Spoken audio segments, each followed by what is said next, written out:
back. This is Maurice Dwayne Smith. Nuclear Popcorn is in the house, and we're here with Giovana Salas. She's the CEO and president of Heart of Hollywood. Thanks for coming today. Well, thank you so much. First of all, I want to give a big thanks for MAURICE and the Nuclear Popcorn for having me here today this interview. So it's an honor to be here at your show. Thank you. And so I don't know what he's gonna ask me, but he's gonna ask me some questions. We're gonna be gentle. Yeah, because you kind of burst into my life. Like I kind of think I kind of heard about you a little bit. Like I'd seen you on Facebook a little bit. Okay. And then I saw certain things from Tammy Starr. She said, "Oh, you just got to meet this incredible person." And then I couldn't. Then I tried to squeeze you guys in. But there's always some sort of conflict because you're doing this, she's doing that, and this, that. So I just want to thank you, Tammy, for introducing me to this precious person here. And we're going to jump right into it. What is Heart of Hollywood? Thank you, Tammy. Well, Heart of Hollywood, going back to the Heart of Hollywood Motion Pictures, is our main core of the business is pre-production to post-production. And so to this we add, we wanted to be more part of the community and help other filmmakers. As you know, it's kind of difficult when you come here to LA. Well, that was the case for me because I was not familiar with LA. So I moved from Texas to come to here and everything was new. And I didn't know the right connection, so I don't know where to work. And so I decided to open in my company a platform for networking. And that also gave us opportunity. The people was asking us how they can be part of the company, and then we decided, okay, well, we can make members for Heart of Hollywood. And so once we did that, and then we were thinking of ways of how to promote our members, how to let other people know about these people in Europe. And so what we did, what you saw on May 18, we launched our first Heart of Hollywood magazine, and that was inspired in our members. So in the magazine inside, it was pages or our members directory for people can contact directly and that. Oh, cool. Yes. So hopefully we can take some pictures, and hopefully you'll have us in there on the next one out. How often does that come out? The magazine is trimestral. So it's, our next magazine will be for October, November, December. So it's a Christmas edition, and so we're very happy because I love Christmas. By the way, it's my favorite time of the year. Christmas and summer. I love Christmas, but I love summer because I guess, you know, when you're a child, you're waiting for summer. So, you know, you got 3 months of doing nothing, right? Or doing something other than math and English and all that. Then all of a sudden, but I always noticed towards the end of summer, you couldn't wait to get back to school. Well, I always get tanner in summer. Now, speaking of change of seasons, last time I saw you, you were a little bit more hefty. You had a couple more LBSs upon that pretty frame. How much did you lose? Well, I was, you know, not that you were big, but because when I saw you, I was like, wow. You well, you know, you work in the entertainment industry, and then so you have to look good. You have to be able to. She looks very good, right, ladies and gentlemen? I always look good. She always looks good. So, you know, I decided when you work in an office, you do a lot of paperwork, a lot of phone calls. I've been working on a screenplay. So I spent like 30 days straight working in this in a screenplay. So, you know, you tend to eat a lot of unhealthy things like cookies, things that hamburgers, are very Whoppers. Oh, everything. I'm a completely non-healthy person. Hershey bars, right? Yes, but and then, you know, I saw the pictures from the last event, and there's an ice cream thing right next to it. And now you saw those pictures, right? And I was a little bit. You know, these pounds was showing. A little, see, but you were still beautiful. You were just a little bit more. There was just a little bit more to you. So, well, to don't put that a little bit more of me there, so I decided to take an action, and I decided to start working out, eating better, going, taking a walk, a little bit of running, and for the last week it has been very, very hard because, like I say, I'm not the person that is like super healthy, and but I accomplished it, and so that made me lost some pounds, I Yeah. would say, and I feel very happy about it. You know, because I want to do my job and look good, because we You've do work in the accomplished- entertainment, You've but accomplished your goal. it's also time. for health wise. Now let me ask you Thank this. Do you have I think I heard something about a fashion line, the design line coming out. Is that something that's on the horizon? You know, I think that I will, that I don't, how I can say it. Hollywood has like the store for the T-shirts and a lot of, you know, gifts, but we're not sure. We will look more into, you know, consulting with other business associates what they think about it. And I think that will be a more wise decision in terms that people want to, you know, see a line from Hollywood. So maybe it's a good question for the audience. So if you feel that to see Hollywood in your clothes, let us know. Yeah. Very cool. I like how you did that. Yes. Yeah. Serious transition. Now, tell us more about you. Okay, you came from Texas. Yes. So I'm thinking you're either Dallas Cowboys fan, Texan fan, a San Antonio fan, or all the above. I'm a barbecue fan for Texas, so that said it all, you know. Pit, huh? You're into the deep pit barbecue? Yeah, everything related with barbecue and things like that. So how'd you guys celebrate the 4th? Was it barbecue galore? Or? You know, Looking like this, doesn't look like you ate too much barbecue. I like soul food a Oh, lot. do you? Yes, so I guess the collard greens, the mashed potatoes, the you know, the real macaroni and the fried chicken. Yeah. So I love that. Ribs and Yes. cornbread. Yes, absolutely. But see, usually people that eat a lot of soul food, it tends to, you know. But like I said, Yes. Well, I always you have said- control. Yes, You you have have to self-control. learn how to have control. It's very important that you have control in your daily life. Otherwise, it goes in an imbalance. So try to make sure you balance that aspect. There you It's heard very the heart of important. Hollywood is saying, have fun. Hollywood is called wild, Tinseltown. As you can see, there is an element that has control. Yes, you know, that's Don't run amok. So that's amazing that you're touching this point, because if it is true, you know, like artists in general are not tame, you know, are not patient. They're in a chair, you know, tend to be hyperactive, happy, creative. Right. So the key is to maintain focus, to try to be like in an alliance with your mind, with your body, with your thoughts, with your determination, and set realistically goals. You know, perhaps you want to, like, I want to get the Oscar, right? But and then you cannot go running all the way to the wall. You have to meet certain goals. You know, okay, what I need to do first. Oh, I have an idea. Well, and then I think about this idea, and then later on, oh, okay, I can make a story. So either you make a short film or you make a screenplay, and then you decide and educate yourself. Be open to educate yourself. If you don't know something, it's okay. People is not perfect, and people do not know everything. It's things that we need to learn. So when you're open to learning, I think that is one of the biggest keys to success, because it's impossible you are not, you know, you don't know this. So as long as you focus, you put a little goals, you can continue. And continue and continue. And I will tell you this from my personal experience. I had to do that.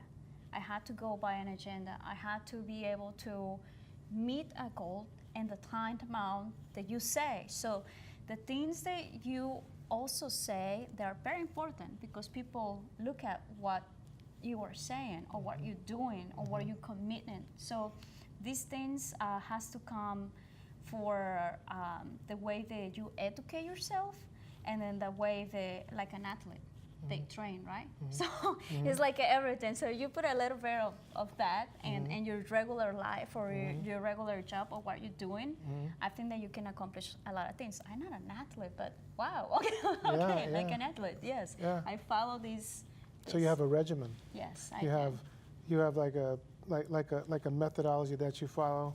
Yes. And it's bringing you success. Yes. Very cool. Yes, I now, do. Now, are you also a teacher? It sounds like you're both a learner and a teacher.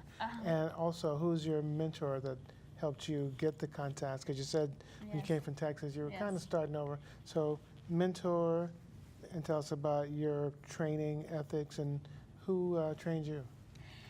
Well, you know, I think that this is a question that it cannot be just one person, you know. I think that is, for me at least, I think that when I started or when I was in Texas, I was lucky enough, because I don't know how to say it, but a producer saw my work from a video that I was filming at the time. That's how I got here. And what kind of work were you doing? Were you actually? I was filming a wild horse documentary. So I was filming. I filmed for 2 years in a row, and they saw it. And, you know, the person called me. The producer say, you know, I think that you had talent. You should come here to LA to work at the studio. Cool. The first time I didn't went. You know, I didn't took the decision to move to LA. But the second time, I say to myself, if I don't leave Texas right now, I will never leave. So this is my opportunity. And I took the opportunity to come here to LA.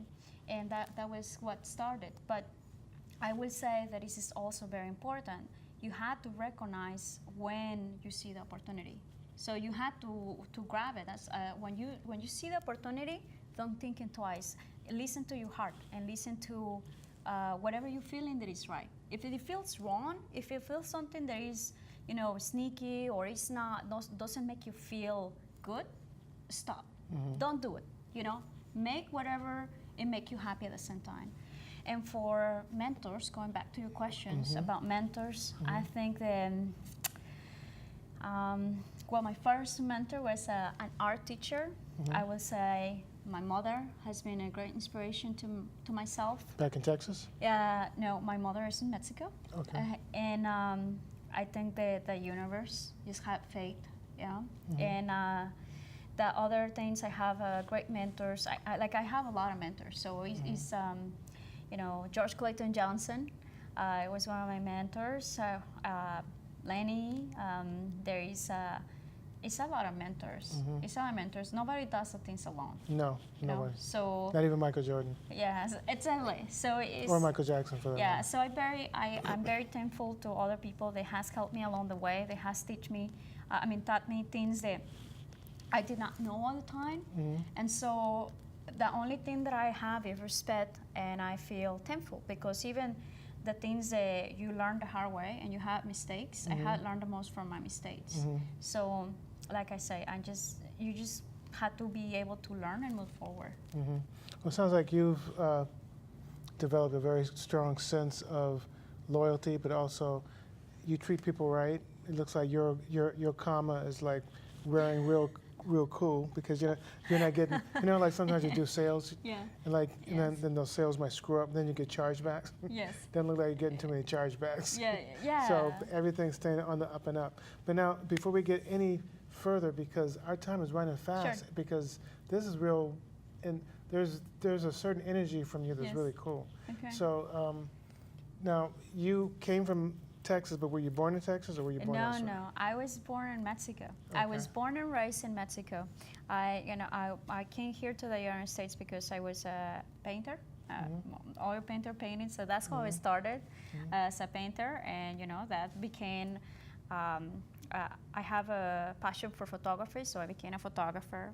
Then I became a videographer. Then what it led me to film, and I found my passion. Now, so that's hate what to happened. interrupt, but are there some really great Mexican painters? Yes. Because I always see, like, I took this humanities course. It was a writing course, but the curriculum was writing through humanities and different things like that, Plato and all that. But one of the things that we started talking about and looking at was all the stories that were told through these, through the things that the art that's on the walls and stuff like that, because those are telling stories. Yes. And then we noticed that there's like quite a bit of them when you go to different Mexican neighborhoods and throughout Los Angeles, you see all these different murals. Yes, that's the mural. Well, art has been part of history since the beginning. You know, like the Romans, Egyptians, that's the way that they tell the story through art. Right. And painters in Mexico, they were telling the story about, you know, the conquistadors, politicians, about the building our constitution, the story about the indigenous people. And I was, like I say, I was lucky again. My art teacher, the one who taught me the beauty of art, he was a student of Diego Rivera. So I got to learn a lot of I know things. that name. Diego Rivera, yes, was the husband of Frida Kahlo, the lady She's with the one with the hair yes, up and like that. Yes, so and then it's Wow. a lot of I You love learned art. from him, huh? Wow. Yes, That's for cool. a student of him. So, but he was participant in the murals. And the murals, so I learned his murals. Very cool. And so for me, art is just very deep, and I in love with art. Yeah, very cool. So we want to see some of your art at some of Yes. your events. And before I get into your events, Yes. just want to let people know that you are an actress in your own right. How many films have you done? And also tell us about your role as Selena in the film Shoot 'Em Up. Okay, well, this is, I have to say, the three roles I have had, it was not because I did the casting, it was because the producer or the director thought that they can put me in front of the camera, so it was out of the... That's always cool. When you you're know, behind the camera, they bring you in front of the camera. Yes, because I feel so weird, you know, like let's talk about this Selena for Killing All. Thank you for the producer Jesse and director Errol Satt for giving me that opportunity. So I was, you know, the producer, the director cast me, and I say, okay, you know, but once going in the set and being an actress for that day, and other days, I feel like I was very nervous, okay? And I was feeling excited because I was sitting in a chair putting makeup, and that's not usually what I do. What I do is like I'm moving chairs, putting the cable, doing the sound, you know, like Doing what we did here like today. going into getting the apple boxes. So it was completely like out of my Out of your comfort zone. out of my comfort zone. Exactly. So it was something new, and I would say, yeah, I try it. There's another director, producer out there. Yes, I go and do that. And she's still able to do more films, cast her. Yes. Hint, hint. Roy, I will be available in November. But now, you Yes. told me that Selena is the daughter of a mafia king, right? No, he's a. And not the singing Selena. This is a different Selena. It was my character name. So. And the movie's called Shoot 'Em Up, right? No. It's Killing All. Kill 'Em All. You're very right, Right. but it's just Killing All. Because there was a movie called Shoot 'Em Up, but that's something. Yeah, so it was Kill 'em all. yeah, so it's a TV series, but it was a TV series in Kansas City. So people from Kansas, they really like it, so they decided to extend it, and they did the series Killing All LA. So Killing All LA, you know, deal with the Russian mafia and the Wow. Mexican mafia. And I was, my Selena character, again? Selena, was the daughter of a mafia boss. And that was kind of like part of the story. And between like Mexican mafia and Russian mafia, they had their issues. And you know what happened. Shoot and action. Kill 'Em all. Yeah, kill it all. Yes. You know, get over it. Yes. That sounds cool. So now, you mentioned screenwriting. Yes. So you appear to be someone that's very dedicated, but also extremely, what's the word? When everything's in the right place at the right time, and you know what's going to happen next. So like you said earlier, you have your own methodology. So you basically know what you're going to do when you want to do it. So I guess what I'm looking at is, okay, you're doing screenplays, you're also doing Heart of Hollywood. So what's everything leading up to? Because it looks like the step 1, step 2, step 3 in your goals in life. So are you hitting your goals, or what's your ultimate But first, let's talk about the screenplay. Okay, well, Time is running away from us here. yeah, the screenplay. Well, like I said, you need a mentor sometimes, and for different things and different parts of your life, because that's how we learn, and we are human beings. And so, for me, I start writing the 2015. Okay. And I always wrote before when I was a teenager, but I never considered to do any type of screenplays. Well, I wrote a play when I was 17, and I did one like at a competition. How'd you do? I did very well. You know, so I mean, I don't like to say, but I did have like 3 trophies But that you're the day. heart of Hollywood. You gotta, Yes. you gotta throw your chest out. Well, I was, you know, sometimes it's kind of like I don't like to talk about myself, but that happened, and I was 17 at the time, and I have an issue with my family, my mother. I love my mother, like I say, but I was kind of not able to do art. Like that was kind of a little bit taken away from me, and because I have a very conservative family, and you know they want me a regular job or a regular thing for me to do. What do they want you to put your efforts into? You know, just Medicine, a good doctor or something like that. Stuff like that. But going back to the screen play, I continued writing until like I met George Clayton Johnson, who he wrote the first thread screenplay of the Logan's Run. Oh yeah, that one. Wow. Yeah, so he was my mentor. It seems like the Almighty keeps bringing you right into the path of really cool people. Yes, and so that Not that I'm really cool. Yeah, so I didn't know who he was, like what importance he was as a writer, right? And so he saw some of my work, and once you know, like we became friends, and it's very, very special for me and for his son. And because after he passed away, his son and I, we became very good friends. Okay. So, but at the time, he saw my work and told me, I think that you need to write. You know, you need to write and consider screenwriting. Wow. And that's high praise from someone of that. I took that as like, I would do it. And one of the things that I wrote was Hollywood or Bust. And I felt, you know, like one person like him to tell me something like it was worth it. You know, it was for me my push to continue writing seriously for screenplay. Definitely. Yeah, that's like the green light.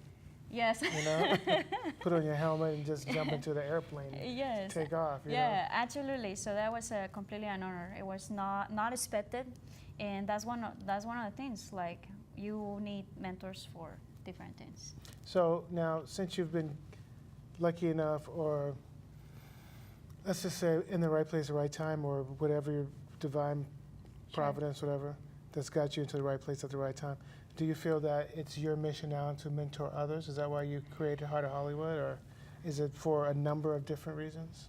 It's a number of different reasons. I think like everyone else has a dream, and I have a dream as well. And I think the life it made me learn a little bit about every single position, let's say behind the scenes, you know, like equipment, a screenplay, being as an actress, playing as an actress. But because my dream is establish myself as a film director here, and then so you have to do multiple things to be able to achieve your ultimate goal, right, or your dream. And so at the same time, I understood that I was not the only one with that dream, and the entertainment is hard, and so that's when I decided, you know, like open a platform for networking events, and from Heart of Hollywood. So it has different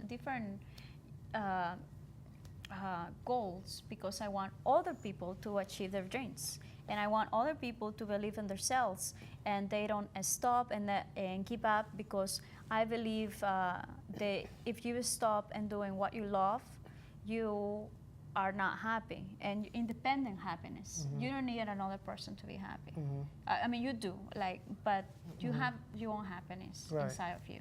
Definitely. And that comes from whatever you want to do. So I'm just wondering, is Heart of Hollywood, are you kind of like hinting that Heart of Hollywood is actually going to be actively creating films in the future? Well, Heart of Hollywood is a company of the future. So Heart of Hollywood gonna be a company, they're gonna be not only making films, but distributing films. And will go into like the new technology, such as like VR, augmented reality, you know, all these things that I think they end the transition of 10 years. Right now we have the kids seeing movies on the cell phone. It will be a completely different way of producing movies, directing movies. And so I believe Heart of Hollywood will embrace the technology of the future. The filmmakers are gonna be arriving. And I hope there is a door for other people for they can achieve their dreams and that we are able to help them. Oh, cool. Now, did I hear something about a book? Are you also an author as well, or? Because I mean, you have all these different avenues of talent coming out. Yeah, you know, right now I just keep it on a screenplay. Okay. Perhaps later on, but right now we have to go too many ideas. steps by steps. You know, by step. like we finish one thing, then start another, and then finish and start another one. Now, speaking of starting another one, I just I met you at an event in May, and I think you said there's going to be another one coming out soon. Yes. In Glendale. Yes. So we're gonna have another event on August 26th in Glendale, and will be an event for members and sponsors. And of course, if you would like to become a member of Heart of Hollywood, you can attend to the event. It's gonna be very special. And it will be an open conversation for everyone can introduce each other. They can know about the other person, and they can find if there is perhaps you know, work or collaboration. But what we're building is a community support group. You know, they tell you, hey, you know, you're doing the Popcor, nuclear platform. We are with you. We support you. We can cross promote. You know, and then so it's synergy. Yes, it's like the whole thing. You know, how you want to share to the world, and how do you want to share the art that you produce with other people.